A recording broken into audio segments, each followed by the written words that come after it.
Welcome to episode 18 of Andromeda. For the most part, there's been a bit of a lull in the ongoing conflicts on this turn, but there has been an arena deathmatch, and let's go ahead and check it out right away. So first we've got Russ versus Helheim. Russ has brought in his Chud Chieftain with heroic precision, and Helheim has brought in a Dis. Now it seems as if Helheim has scripted this to cast some sort of spell. Maybe he didn't notice that this was a slave caller form of arena, and there is currently a bug. It's actually been around for a long time. They should really do something about it, where if you have a combatant scripted to cast spells in the arena and it's this type of arena with a slave caller, they'll just kind of stand around and do nothing until something, approaches them and engages in melee combat with them. Then, of course, they will fight in melee. But it is making it so that this isn't able to take advantage of its flying and come down and hit this before it starts throwing javelins. Well, let's see if this heroic precision works out and misses. Wow, that was a huge miss. I was like, bro, I feel like I could throw a javelin better than that.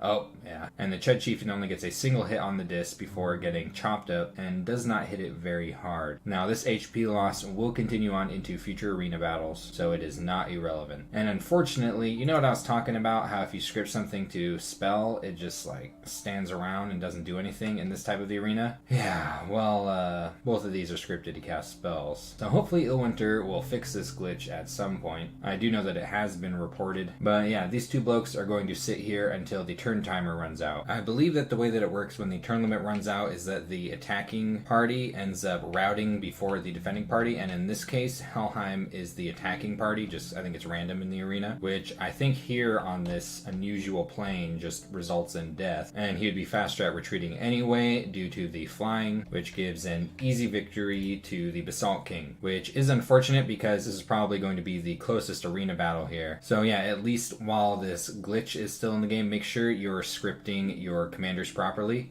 for the right kind of arena. And now we've got Rillia's submission, the Triton commander that he doesn't want to pay upkeep on. Well, unless it gets really lucky, I think he might get his wish. Look at that Basalt King just kicking that loser. And Hermor sent in Achille and actually geared it up a little bit, so this actually does stand a decent chance against the Basalt King.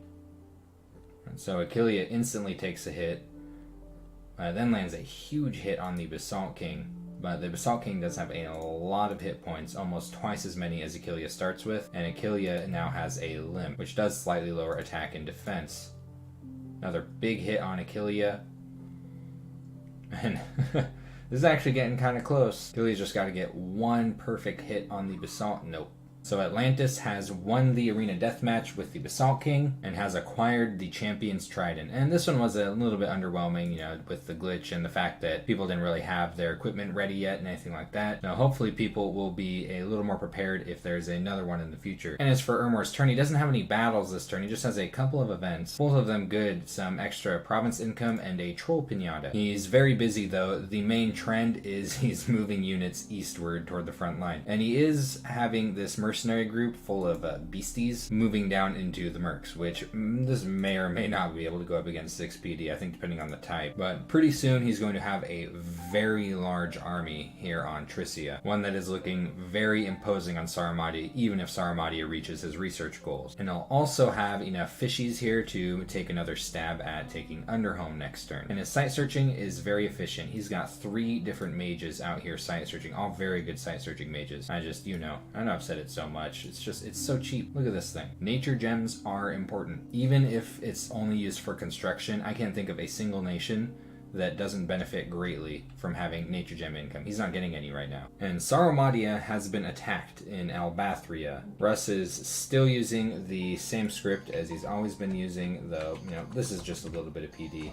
It's at least cavalry PD, but it's not even enough to push these into their bear form. A lossless battle for Russ, but check it out. Saramatia is tired of Russ. Seeing this shit, he's moving right into Dragon Scale Mountains with an actually decent sized army compared to what Russ has been bringing over on this side. So I think the idea is similar to what he attempted in Fairy Forest, maybe try and spook off Russ so that he can focus on Hermor. And we'll see if it works out if they end up in a large engagement. I do think that Russ's sacreds are superior to Saramatia, Saramatia's with the Bless that Russ has, but I do think Saramatia's script is actually very good and pretty much perfectly counters Russ's scripting strategies. He's got a big group of skeletons in the center that are going to attack the closest units. This is likely going to catch Russ's sacreds like a big cushion. He then has 2 bands of Oreopatas sent to attack closest. They'll likely come around the skeletons and form a bit of a horseshoe around them, while 2 groups of Oreopatas attack the rear and kill whichever priest he has doing the blessing, which will then cause a rout. That's presuming this all goes according to plan.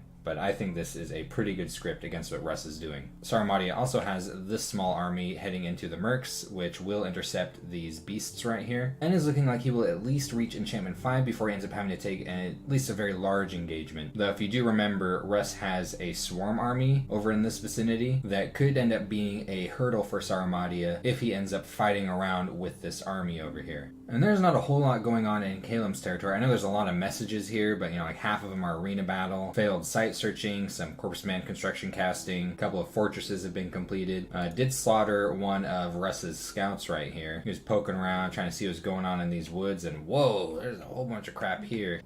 Yeah. Deserved. Looks like he's getting his Eagle King out to do some site searching, and yep, always really important to keep the Eagle King recruitment up on Kaelen. And he's actually got a pretty spooky army forming up over here, and he's doing some scouting around Russ's territory and Hinnom's. I actually think if he is planning on using this in a mid-game invasion, I think Russ is an extremely good target for him because Russ has cold scales and his units are strong in cold scales. So it would be an exciting matchup to see. He doesn't really seem to be interested in what's going on over here, at least with the scouting. He has one moving around here. I guess he's checking out this throne over here. But most of his scouting seems to be focused on Russ and Hinnom, and maybe he's trying to peek on what's going on over here. Man, lots of site searching. Even, if you just have a mage that's level 1 in one path, and that's all you have in that path, you absolutely should site search with it. Site searching makes a huge difference in the mid and late game. In fact, one thing that Kaelen could improve upon is I don't really see him site searching using a Death 2 mage. And he has some national summons that are dependent on death gems, and I have a feeling that because of his bless, where it has astral and death magic, I presume that he has his pretender set up to cast those national summons. So he should really be site searching at Death 2 as soon as possible. Helheim has received a message from Atlantis. Atlantis has determined that the only reason that he's been losing battles against Helheim is because there must be some kind of magic standing in the way of his victory. And I guess technically it's true, it's called Big Ol' Bless. Though I think even unblessed Hellhirdings would do quite a bit of damage to his units. And this battle here is actually just Helheim giving up some territory to Aurelia. This is part of a deal that they made. I was a little concerned about the Slave Guardians being okay against 10 PD, but now that I look at the PD and I look at these Guardians, it's like, oh yeah, they're just going to be just fine. I think even against heavy cav or something like that, they probably would have been okay. So no losses for Aurelia, good for Aurelia, and I suppose for Helheim too, since he's trying to ally with him. A few free nature gems and a dead dis. Looks like he's really leaning into these corpse constructs because he's making yet another lightning rod with his fire earth wizard here, taking advantage of the bonus from steel ovens, and he's moving a dwarf down probably to do the same. Hopefully he hasn't forgotten about that message. Hopefully he read it in the first place, the event that could potentially pop up a citadel with the right site searching in this area, because personally I would not have let up on site searching with this. I've got this gut feeling that that site is going to be triggered by this mage's paths, and I think what triggers the site is some form of either elemental or astral site searching at level 1, though I'm not sure if it's different sites for different kinds of magic. Say for example that the citadel that was said to be in this region can only be triggered by, I don't know, fire magic or something. Either way, no matter what, that is an insane fortress for free. It's somewhere in this area. I'm almost positive of that from that event message. And the recruitment on it will be crazy. I believe you'll get these wizards, which have really good randoms on them, as well as some kind of wizard knight unit, which he probably doesn't need as much since he's playing Helheim. He already has really good what are effectively wizard knights, but still a really cool mage. And I really hope he hasn't forgotten about that and he'll be looking for it at some point. He's retaking Ministra over here. I don't think Saramati is even thinking about that anymore. Getting a temple built over at at this fort to fight off the death scales that are coming in over here. I'm sure Henom will be appreciative of that he would prefer to have Helheim's Dominion push over here as opposed to Aurelia's, and has begun Sage recruitment. These things are excellent researchers, and they're decent battle mages just because every Astro Mage is useful to some extent, though the old age is a little bit unfortunate. Russ has received a message from Hermor. Hermor is just sharing the results of the battle that he had against Sarumadia, I suppose to make Russ more determined in involving himself in the war, which means less spoils for Hermor if Hermor manages to win, but it's still it's being extra safe. It's easier to fight a war 2 versus 1 than by yourself. And it's also mentioning that Sarumadia lost his prophet in that battle, and he found 3 magic sites with a single site search here in Ban Kish. And I know Kaelen was expressing some interest in this province. I don't think Russ will be giving it up now because he's getting 1, 2, 3 gems a turn out of it, 2 fire gems and a pearl. I think what he's really hurting for at the moment is earth gems. It's a little bit difficult for him to site search in earth. And the funny thing is he's been spamming the correct unit. This is what randoms earth. He just hasn't gotten that random out of tons of recruitments of these. Look at this. Sometimes that's just how it is. I actually remember running a test on I think East once, and I was trying to get a 25% random on one of the mages, and it took 26 turns. For something that isn't capital only or slow to recruit, I think 25% in general is pretty reliable. I think this is more so just the exception. But yeah, I'm pretty excited to see this army move out here. I'm not sure if he's meeting these nature mages up with the army. I'd be very, very protective of these, specifically because of their healer ability. I actually wouldn't even want to involve these in fights. I may even go as far as getting Shade Mail Habergons on them if I did want to accompany them with armies for their healing abilities, though I don't think it'd be very easy for Russ to build that item. But yeah, healer is an extremely valuable and rare skill, and you should be very protective of it if you get it, and he actually got 2 healers out of that event. But yeah, I'm excited to see this army advance up into Sarumadia's territory. It looks like that's where he's going with it, and yeah, he's not letting up on this invasion. So that messenger is talking about like stopping with the invasion. I guess he changed his mind.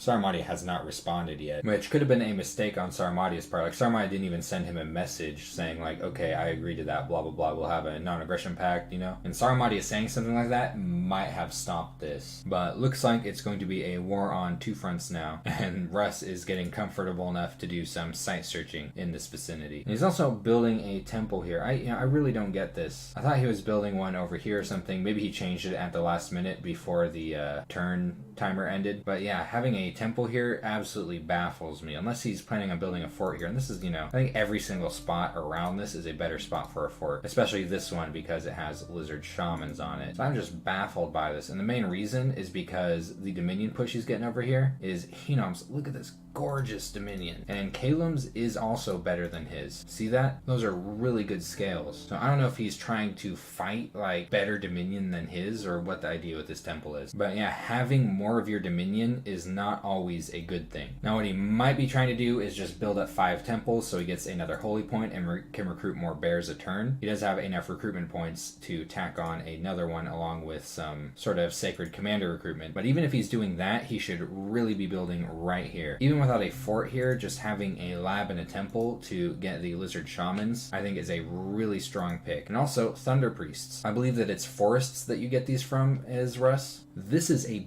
beefy battle mage, and you know what, it can random earth, which he needs a little bit of earth site searching going. So I think not taking advantage of this province right here is a huge mistake. I personally consider this to be his most valuable province in this entire territory, though it definitely contends with this one, which he's not recruiting these. He even has enough gold to if he wanted to this turn. These would hold his bless pretty well. Now, the main thing I'm looking at here are the Jade Sorceresses. Remember, these have a 25% random, which does make them better than a lot of other independent mages, though I'm not sure if they're worth spamming on this nation in particular. I think he would just want a few for the water nature cross path. These boys though, these lizard boys, spam the shit out of them. And Henom has found a magic site in the Caverns of Gnek, a forest of delight. An unusual thing to find in a cave. I'm sure it's very pretty. At 2 nature gems a turn, that's solid. At 4 nature gems a month, he's getting a pretty solid nature income at this point. He's got his priest and his prophet up here preaching desperately against these death scales. I think he's pretty much going to have no no choice but to get a temple up over here at some point. Ideally, this is a really good province for a fort. Building a temple and maybe having a priest or two sitting around here would really help against pushing these death scales. And I am very, very suspicious of Henom preparing for invasion. I think against Russ. Like, he could just move from here in a single turn if he wanted to against Russ and be officially invading him. And what has increased it from a slight suspicion to a very strong suspicion is he's got this thing holding freaking fire gems. What's the idea, buddy?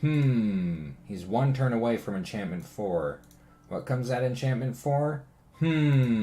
What does he have sitting on this province? This army is scripted to fight. Now, he does have this thing set to cast Phoenix Power. If it does cast Phoenix Power, it will be able to cast Flaming Arrows by spending some extra fire gem. So this could end up being a very interesting dynamic resulting from the war that's been going on down here. In a minute, we could have half of the participants in this game involved in this war around Saramadia's capital. But Henom is keeping this army up here, so if he is prepared for this war, he's not going in all with everything he's got, at least at the moment. And it looks like he's beginning to think about site searching with his air mages. Yep, he is. So yeah, this is something really good. I think he should have already been doing this. But it does make sense that he was rushing enchantment 4. So it's like, I can respect that. If someone's rushing an enchantment goal, if you do too much site searching, it might have taken him an extra turn or 2 or 3 to get to this research goal right here. And Atlantis is the victor of the arena battle. Something has now gone right for him. Shad Foth has gained the Champion's Trident, gives him luck and quickness, can't remove it, and he'll have to fight if there's another arena battle, no matter what. And honestly, with this Trident now, he could absolutely take on some of this PD that he was trying to before. Though I'm not saying that he should, it's definitely not worth it, especially if he runs into some Hell Herdings. It's just kind of funny to think about. He could mess up Light PD with this thing. And his Basalt King also gained enormous strength, a heroic ability. Now, his muscles are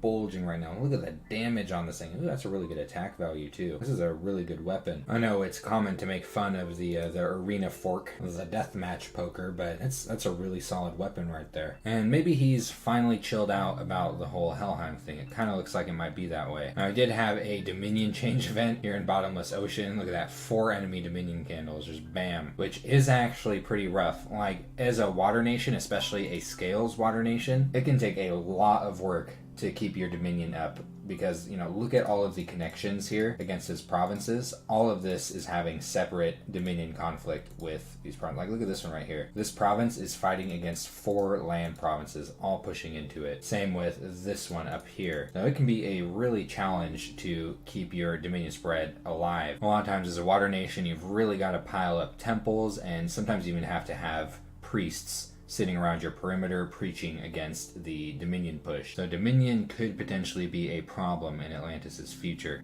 And Aurelia has received a couple of messages this turn from Hermor. Hermor is just trying to finalize a trade agreement. He will trade 10 water gems for any of these variety of gems. And he's going with Astral Pearls, even though that's what Hermor wanted the least, but he has plenty of Astral Pearls to trade. And Atlantis is gloating about his success against Helheim in war, is talking about Helheim massing corpse constructs, and is sharing a bit of the information on Helheim's bless. And we know this, Aurelia was able to diplo a province away from Helheim. And he was planning on building a fort here, though his income is abysmal, and it's not going to get better. It's only going to get worse because of these death scales, unless he takes an advantageous war, which he doesn't have a lot of options for that. One of his mages made some friends on his capital, just a couple of hippocampuses, pretty cute, and sharks are absolutely tearing stuff up in the depths. Sharks are so awesome. I'm going to choose to be on the shark side in this specific conflict, but otherwise a fairly peaceful turn for Aurelia. He seems to be consolidating his quote-unquote forces here on the depth. I'm really not sure what the idea is. I know he's been kind of hinting at a potential war against Atlantis, and it really is a bummer how many units he lost in this pointless little incursion into Henom's territory, because all those slave guardians would have been invaluable in a hypothetical war against Atlantis. But he does have a bunch of nasty stuff on his capital, and he is actually starting to recruit some Gibodai, so he will have range 100 mine blasts on a stick, as well as the already enslaved mine that he has going. Gosh, these things are disgusting. So that's been turn 19 of Andromeda. Trouble brewing as usual, and I will see you in the next episode.